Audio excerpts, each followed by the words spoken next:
Hi, welcome everyone back to ACTC Core Conversations. I am Charlie Thomas, Professor of Philosophy, Director of the Great Books Program, Co-Director of the McDonald Center at Mercer University. But most importantly today, I am a member of the board of ACTC. And like everyone else, ACTC has been trying to figure out how to stay connected during the pandemic. So even though we love our annual conference and getting together and sitting around a table to talk about important books with curious and smart people, we can't really sit around tables together right now. So we're creating the biggest virtual table possible with an infinite number of seats that can be pulled up to it and inviting you to join us for core conversations. Today, I am so happy to be joined by Joshua Parens, who's Dean of the Braniff Graduate School at University of Dallas, Professor of Philosophy there, and the President of the Board of Directors for ACTC. So I'm going to hand it over to Professor Parens now, to Dean Parens now, to talk a little bit about ACTC and about the text that he chose for his core conversation, which is taken from Averroes' commentary on Plato's Republic. I'll remind you of this at the end of the video, but please, this is a preliminary set of remarks meant to spur conversation, but the conversation will go on live on October 16th, and you can find the link on the ACTC webpage, which is coretexts.org. But now, thank you so much, Josh, for being here today, and I'm pleased to hand it off to you now. Thanks so much. Thank you, Charlie. Thanks to Charlie. Thanks to Kathleen Burke, the executive director, to Jane Kelly Roadheffer, my predecessor. These are very strange times. You'll just bear with me if I say just a few words about ACTC as president.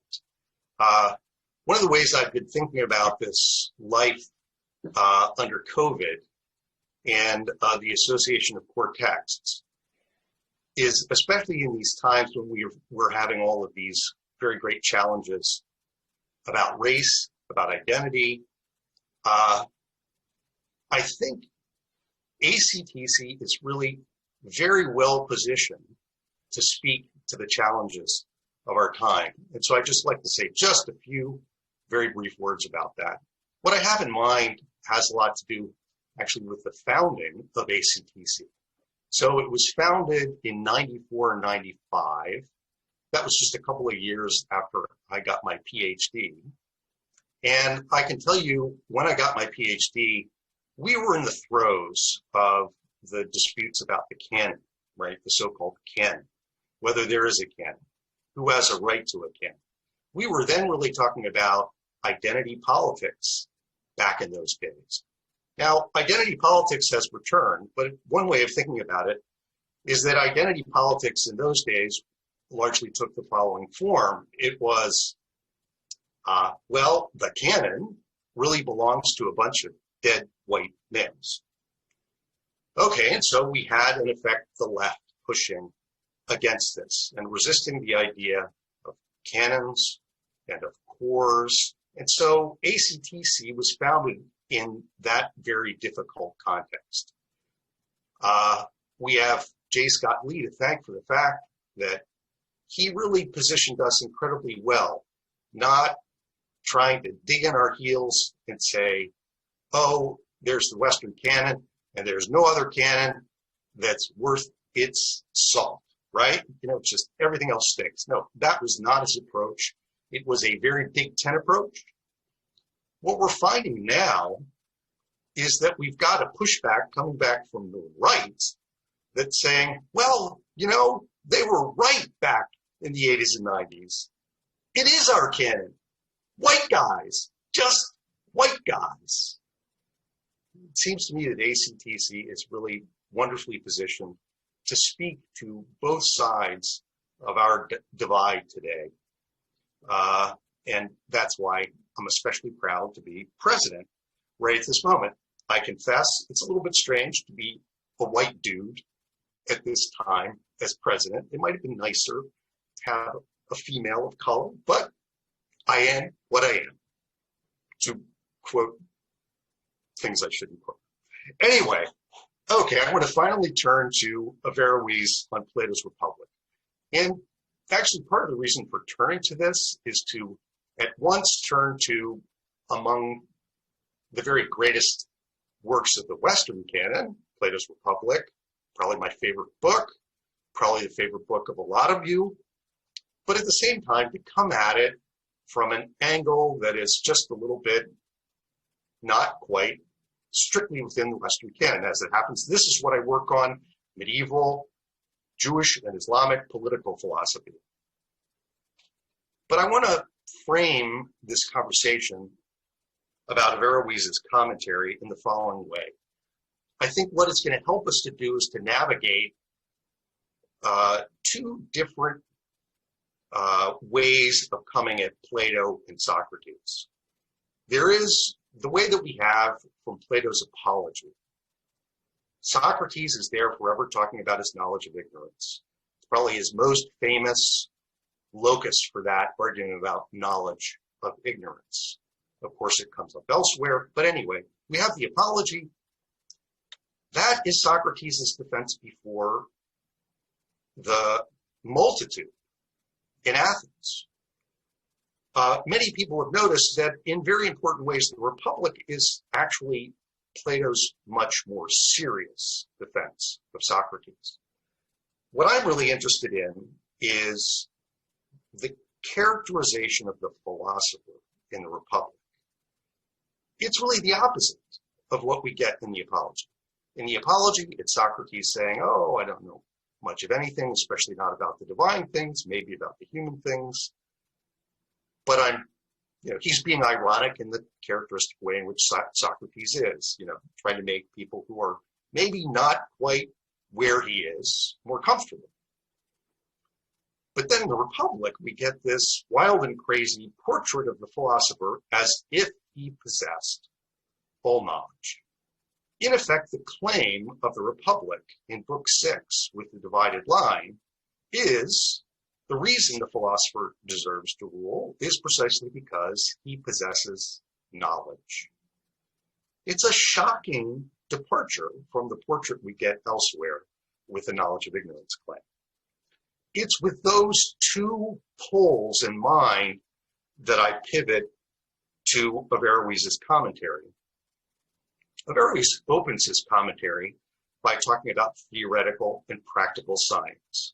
When he does this, of course, he's speaking in an Aristotelian key, which is fitting for him because he is, of course, known, according to Thomas Aquinas, as the commentator, that is to say, the commentator on Aristotle. As for when he lived, by the way, so he lived from 1126 to 1198. So if you're trying to figure out where he is, he's kind of a generation or two before Thomas Aquinas. So the reason I find then this way of entering the Republic, distinguishing between theoretical and practical, so interesting is that it sets up all sorts of striking ways of taking a look at Book 6 and the claim about the philosopher king. When you come at the Republic with Aristotle's categories, the distinction between theoretical and practical science, you see that in some way the philosopher ends up being the guy who has all knowledge, both theoretical and practical, but he's also a king, which is to say he has the prudence of a political actor. Where he Averroes classifies the Republic is as the second part of practical philosophy. The first part is the study of the habits and the volitional actions of human beings, and the second part is how to establish those in human beings. And that's what he claims the Republic is about, how to establish the habits and volitional actions.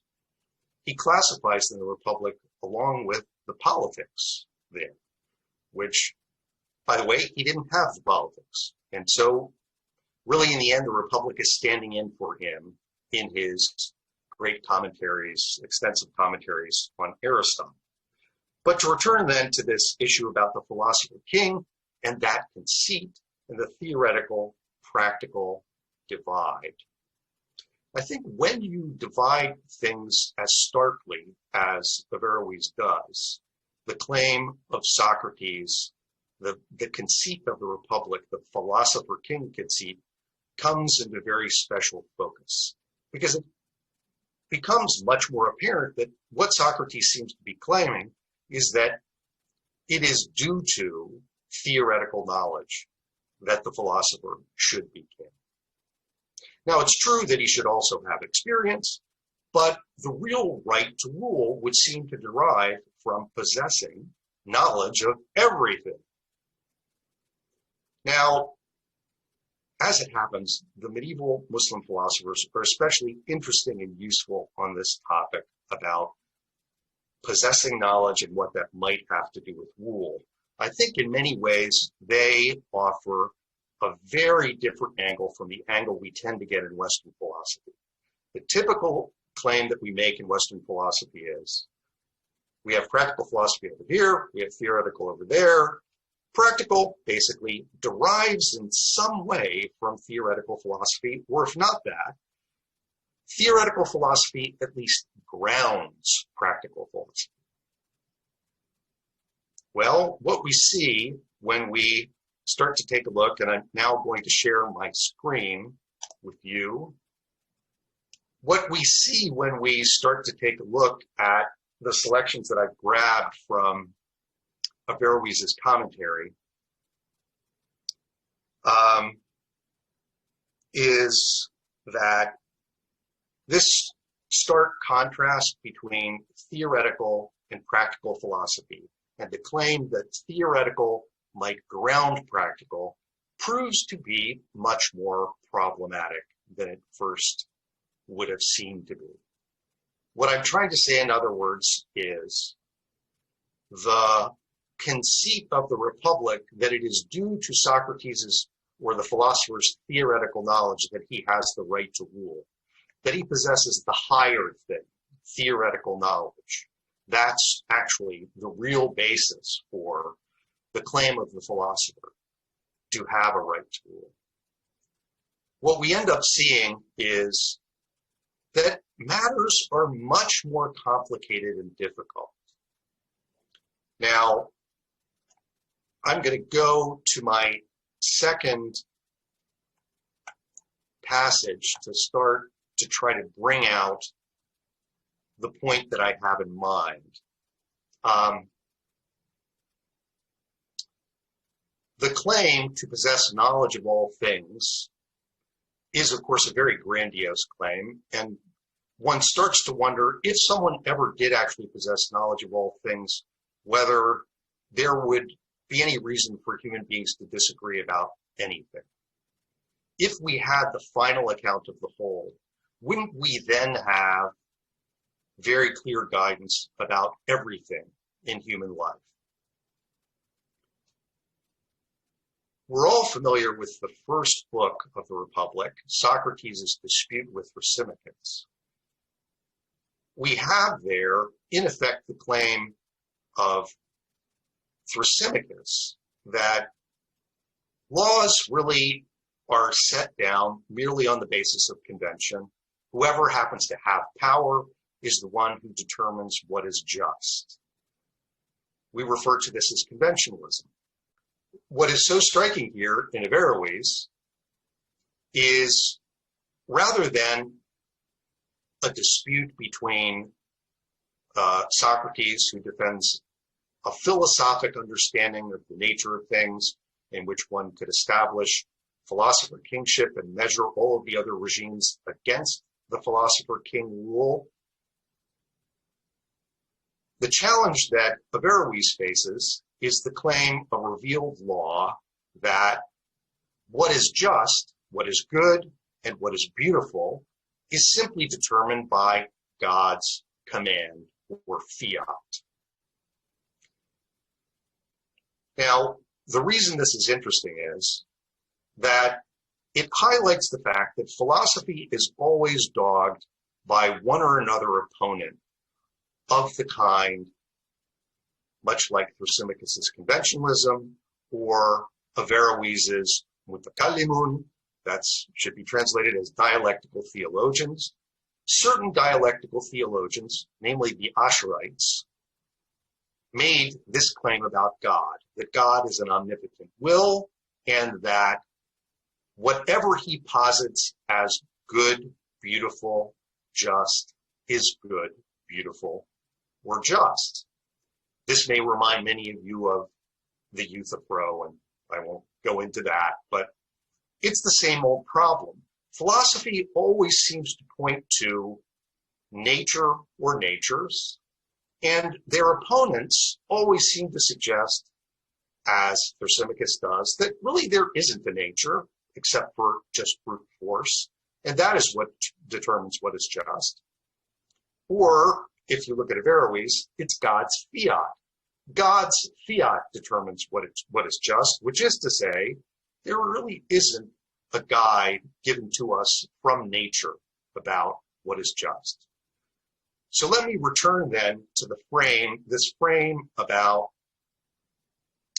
the philosopher king conceit. What I'm struck by is that Averroes, as he goes on to make his argument, does not claim to possess final knowledge of the whole or to offer an account of the divided line. In fact, he substitutes a very long discussion about what the end of human life is and whether theoretical science has the right to rule, in place of a discussion of the divided line. All he gives us when it comes to the divided line, as far as references go, would be this stuff that I have put in bold here, and this obscure passage that I'd like to get us to unpack. He says, "We say, as for him who assumes that the theoretical sciences are everlasting and that they exist in us in actuality, and that the humorists have only submerged them since youth. Why in this manner they are as if they stood still in potential. Either they are separate forms, as Plato assumes, or it is the active intellect, or an intellect other than that and beneath that rank." What in the world is he talking about? Well, the bit about humors and being submerged in youth, he's really referring to Socrates' account of recollection. He's trying to account for the fact that we seem to have some anticipations of what the good, the beautiful, and the just are, even if we cannot give a fully adequate account of what they are. We somehow divine what they are, but we don't have full possession of them. That is, in effect, as I understand it, really what Socrates means in his myth of recollection. That is, in turning around our souls toward the just, we have some kind of divination of what it is, and all philosophers seem to have come up with one or another theoretical account, like separate forms, or the active intellect, or one or another account. But what I find so very striking about Averroes is how he's undercutting the conceit of Socrates, which is the philosopher, he simply possesses wisdom. And here again, I'm just talking about the Republic. Very striking in the Republic, we have the divided line, you can go outside the cave, we're the philosophers, and we look directly at the sun. And we therefore deserve to rule you. I'm ignoring all of the problems surrounding that, philosophers, they don't really want to rule anything, all of that. I'm just trying to focus on this one key thing, which is Averroes, much more than Plato or Plato's Socrates, is revealing to us that philosophers are actually far less about giving us the final theoretical account of the whole than they are about bolstering our divination that there is a natural ground for our anticipations of what is just, good, and beautiful. What then proves to be the more important role of a philosopher than developing a full-blown ontology or metaphysics that is the final ontology or final metaphysics that everyone should now bow down to. Much more important than that is being able to refute the Thrasymachus of the world and the Asherites of the world. There's a term for this cluster of arguments counter to philosophy that come up in every age. The term that someone I like to follow in this uses is pseudo-philosophy. There is in every age a given pseudo-philosophy. And what is characteristic of every such pseudo-philosophy is that it denies that there is any natural basis whatsoever for the good, the beautiful, and the just. Okay, thank you, Josh. That was great. I'm really excited to talk to you about Plato and Averroes and these responses to critiques of philosophy, particularly critiques that take the form of saying that it's not possible, or that the kinds of things that philosophers aspire to are in principle not possible. So I know that we're going to have a great conversation on October 16th, 10 a.m. Eastern Time. So please join me. And thanks again, Josh, for your leadership of ACTC in this difficult time. I think ACTC is a very important organization, and I think a lot of us lean on it, especially in times like this. So thank you for that. And everyone, we will see you October 16th for our core conversation. See you then.